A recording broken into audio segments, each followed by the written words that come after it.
Señor mío y Dios mío, creo firmemente que estás aquí, que me ves, que me oyes. Te adoro con profunda reverencia. Te pido perdón de mis pecados y gracia para hacer con fruto este rato de oración. Madre mía, Inmaculada, San José, mi Padre y Señor, ángel de mi guarda, interceded por mí. Aunque Tolkien es más conocido por los hobbits y los anillos, hay un relato breve, menos conocido, Hoja de Nigel, que si te gusta la creación artística es muy entrañable y si no creo que refleja de una manera simpática un aspecto de nuestro trabajo diario. Vamos a detenernos de la mano del Papa a considerar esa realidad.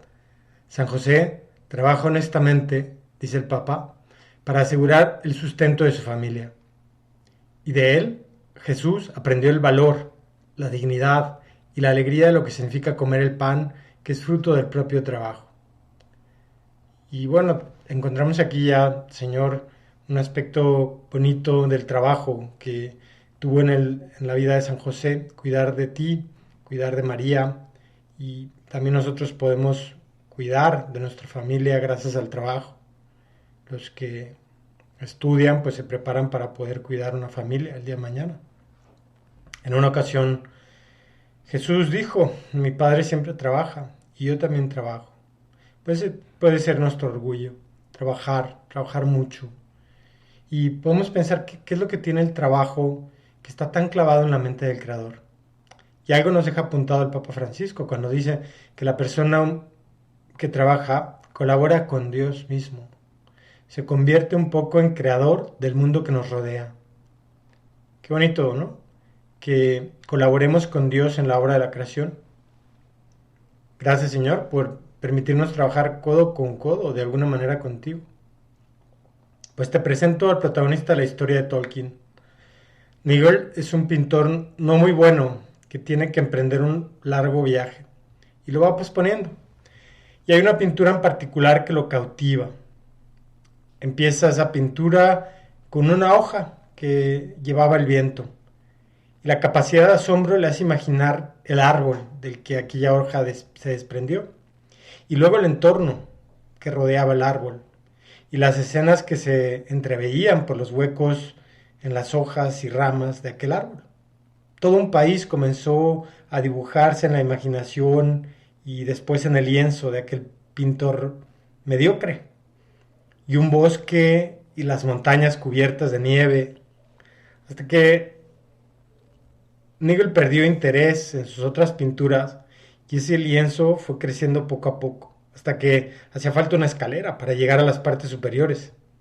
El trabajo lo absorbe. Los vecinos lo llamaban continuamente con diversas distracciones, pidiéndole favores, y él, que era educado, volvía continuamente a su pintura. El tiempo era cada vez más escaso, hasta que un día llegó el chofer que lo llevaría a aquel esperado viaje, y dejó aquel sitio. Pasados los años, tiene lugar un momento deslumbrante para él. Lo envían a una nueva parte del país, y al poco de llegar descubre su árbol, terminado, mecido por el viento, con todo el paisaje y los pequeños matices que le había intentado plasmar en el lienzo. Miró el árbol emocionado. Es un don, refiriéndose a su talento y al propio paisaje. Después de algún tiempo, su antiguo vecino y él se encuentran en aquel pueblo, la comarca de Nigel, e invita a un pastor a mostrarle a su antiguo vecino todo aquello, aquel paisaje. ¿Imaginaste tú todo esto?, le pregunta su antiguo vecino. Nunca pensé que fueras tan listo. ¿Por qué no me dijiste nada? Bueno, intentaba hacerlo, pero nunca prestaste atención. Esto es lo que tú y tu mujer solían llamar las locuras de Nigel. Pero entonces no tenía este aspecto, no parecía real. No, entonces era solo un bosquejo. Pero lo habrías captado si hubieras creído que valía la pena. Nunca te di muchas facilidades, dice Nigel, conciliador. Jamás me detuve a darte una explicación. Se volvió y miró un momento hacia atrás. Las flores del gran árbol brillaban como una llama. Los pájaros cruzaban el aire entre trinos. Sonrió, al tiempo que se despedía de su antiguo vecino con una inclinación de cabeza, y seguía al pastor. Iba a aprender a cuidar ovejas y a saber de las altas praderas y a contemplar un cielo más amplio y caminar siempre más y más, en permanente ascensión hacia las montañas. No alcanzó a imaginar qué sería de él tras haberlas cruzado. ¿Qué puede haber al otro lado? Solo lo saben quienes han ascendido a su cima.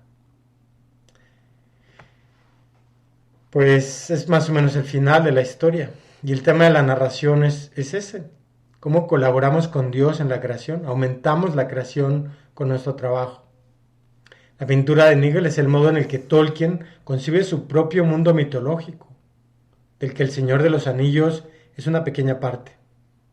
Al inventor del árbol y todo el país, Tolkien piensa que está continuando a su modo la actividad creadora del propio Dios. Y al hacerlo está contribuyendo a figurar el mismo cielo. Nunca mejor dicho, es fantástico, es fantasía. Costaría mucho encontrar en algún otro autor una afirmación más poderosa y más optimista sobre el mundo creado.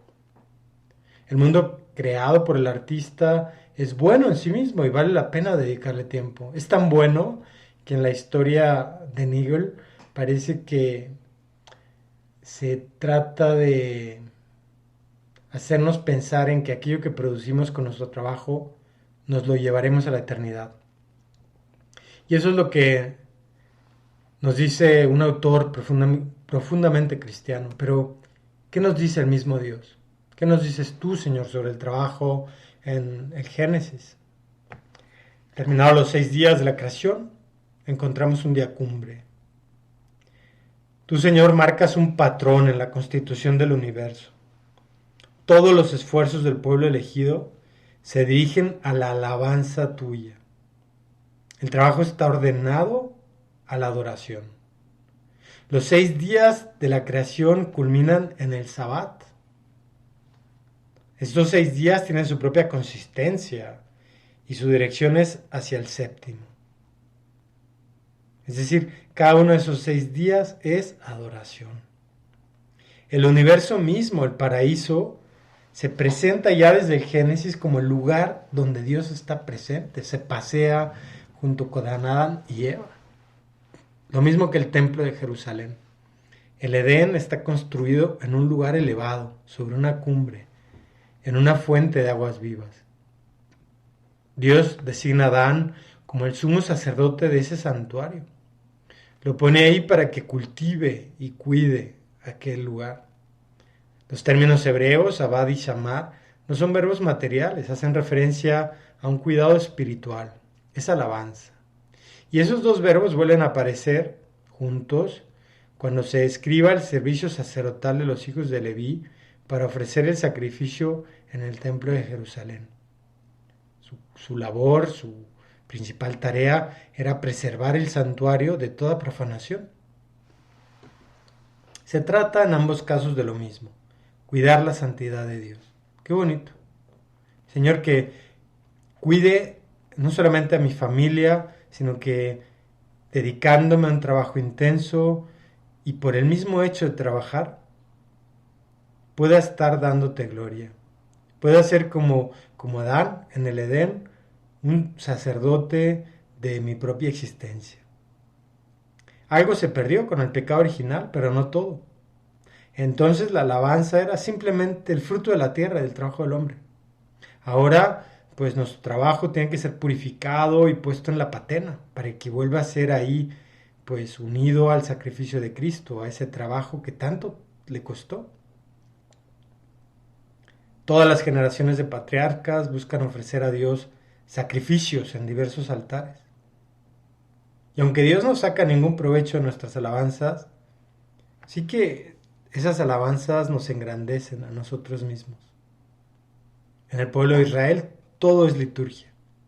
Y nosotros, el nuevo pueblo de Israel, los católicos, somos continuación de ese pueblo, con la ventaja de que ahora participamos del sacerdocio real de Cristo.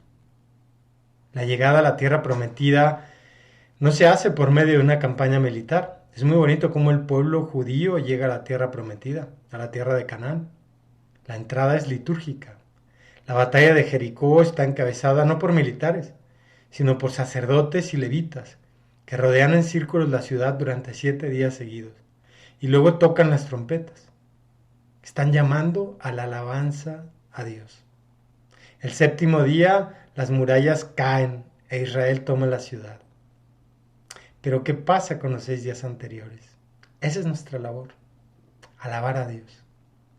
Rodear nuestra ciudad, llenar nuestra ciudad con esa presencia de Dios en nuestro corazón. Pues, Señor, ayúdanos a descubrir ese gran valor que tiene el trabajo y a poder llegar con las manos llenas cada vez que nos acercamos al altar, a la Santa Misa, para como sacerdotes, con ese sacerdocio real que tenemos todos los cristianos, podamos poner nuestra labor ahí, unirla al trabajo de Cristo y que aquello vuelva a ser una alabanza limpia, pura, agradable a ti. Un acto de amor. Te doy gracias, Dios mío, por los buenos propósitos, afectos e inspiraciones que nos has comunicado en esta meditación. Te pido ayuda para ponerlos por obra. Madre mía Inmaculada, San José mi Padre y Señor, Ángel de mi guarda, interceded por mí.